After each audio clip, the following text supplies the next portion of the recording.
ുള്ളൂ. ഇങ്ങനെയുള്ള പലതരം പ്രശ്നങ്ങളും ജീവിതത്തിൽ വന്നുകൊണ്ടിരിക്കുകയാണ്.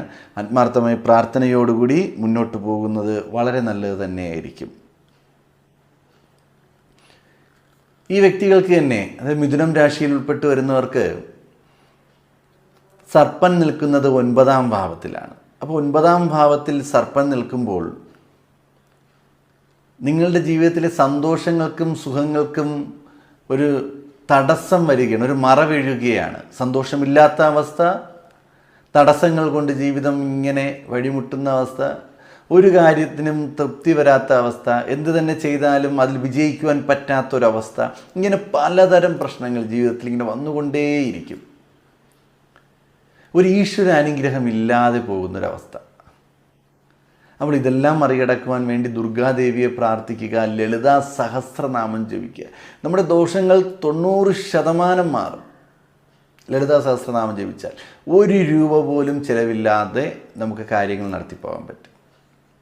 അതിനുവേണ്ടി പ്രാർത്ഥിക്കുക, ലളിതാ സഹസ്രനാമം ജപിക്കുക. എപ്പോഴും വേണമെങ്കിലും ലളിതാ സഹസ്രനാമം ജപിക്കുക. ഇങ്ങനെ ജപിച്ചുകൊണ്ടേയിരിക്കാം. രാവിലെ ഉണരുന്നത് മുതൽ രാത്രി ഉറങ്ങുന്നത് വരെ ജപിച്ചുകൊണ്ടേയിരിക്കാം. അത്രയും അനുഗ്രഹം ഉണ്ടാകുമെന്നാണ്. ജപിക്കാൻ പറ്റാത്തവർ കേട്ടു നോക്കൂ, ഇനി കേട്ടുകൊണ്ടേയിരിക്കൂ. നമുക്കൊരു പ്രാവശ്യം കേൾക്കുമ്പോൾ തന്നെ നമുക്ക് അതിൻ്റെ നേട്ടങ്ങൾ ജീവിതത്തിൽ വന്നു ചേരും. എന്നാൽ മാത്രമേ തടസ്സങ്ങളും ദോഷങ്ങളും മാറി നമുക്ക് ജീവിതം വിജയത്തിൽ എത്തിച്ചേരുവാൻ സാധിക്കുകയുള്ളൂ. തുടർന്ന് കേതു നിൽക്കുന്നത് 3-ാം ഭാവത്തിൽ. 3-ൽ കേതു നിൽക്കുമ്പോൾ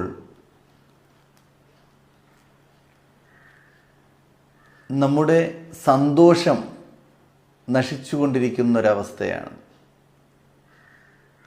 വിജയിക്കും എന്ന് പ്രതീക്ഷിച്ചിരുന്ന പല സ്ഥലങ്ങളിലും വിജയിക്കുവാൻ പറ്റാതെയാവുന്ന അവസ്ഥ. ആഗ്രഹങ്ങൾ നിറവേറ്റാൻ പറ്റാതെ വരുന്നത്.